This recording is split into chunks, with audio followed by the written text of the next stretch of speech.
The war in Ukraine is entering its 13th day and it's turned the country into a conflict zone. A beautiful, bustling country is now, many parts of it, turned into a ghost town, completely war-torn. It also is a country that stands defiant against all odds and fights back in spirit and through all diplomatic, legal ways. What everyone's been talking about and what we've been getting you here in India today is voices of citizens who've picked up guns to defend their cities that are under shelling from Russian troops.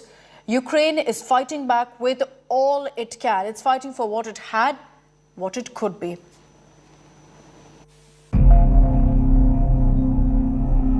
Zaporizhzhia is a city in southeastern Ukraine on the banks of the Dnieper River. As per 2021, the city had a population of 722,713. It is also the site of Ukraine's largest nuclear power plant, now captured by Russian forces. Close to 2 weeks of Russian invasion has forced the inhabitants of the city to flee the war and destruction for safety. But Yulia couldn't.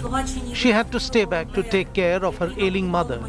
But she sent her 11-year-old son on a 1,000-kilometer journey on his own to Slovakia.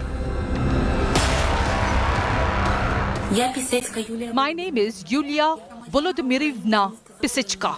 I want to express my sincere gratitude to all the Slovak customs officers and the volunteers in Slovakia who cared for my son. They helped him to cross the border on his own. Zaporizhzhia Oblast, or the district, is known for its heavy industry. But with the Russian invasion, the city and the district now wears the look of a war zone. Kharkiv, in the northeast of Ukraine, was the first capital of the Soviet Socialist Republic of Ukraine. In January 1934, the capital was relocated to Kyiv. During World War II, 4 battles took place for control of Kharkiv. Nearly 1/3 of Kharkiv's population became slave workers for Germans, while 30,000 were executed and nearly 100,000 people starved to death during the Nazi occupation of World War II. Post-war, Kharkiv was rebuilt in the architectural style of Stalinist classicism. In the next 3 decades, Kharkiv became the 3rd largest scientific and industrial center of the former USSR. In independent Ukraine, Kharkiv became the 2nd largest city after Kyiv. Russian tanks and shelling has left deep scars all across the city.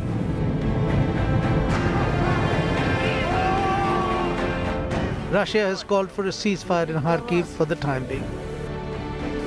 On the Dnieper River, the capital city of Ukraine, with a population of 2,962,118, woke up in disbelief to the sound of sirens on 24th of February.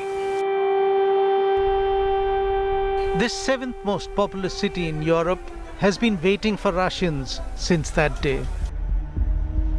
Now the bustling cities of Kyiv are empty. Air raid sirens have become a daily routine. Sirens sound day and night. The atmosphere is tense, and Ukrainian soldiers steer locals away from possible sites of conflict. Civilians started to leave the city, but some stayed back to defend their lives and the city that they loved.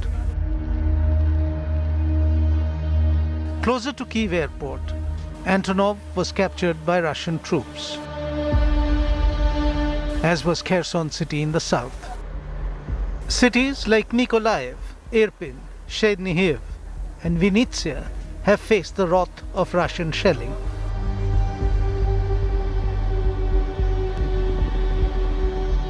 Всім добрий вечір. Лідер фракції тут, голова Офісу президента тут. Good evening, everyone. Everyone from the Ukrainian leadership is here. Our troops are here. Citizens are here. All of us here are protecting the independence of our nation. Glory to our defenders. Glory to Ukraine. Glory to heroes. Нашу державу. І так буде й далі. Слава нашим захисникам, слава нашим захисницям. Слава Україні! Ми не пробачимо розстріли. We will not forgive the shootings of unarmed people, the destruction of our infrastructure. We won't forgive hundreds and hundreds of victims, thousands and thousands of sufferings. And God won't forgive, not today, not tomorrow, never. Ні завтра, ніколи. But the war carries on.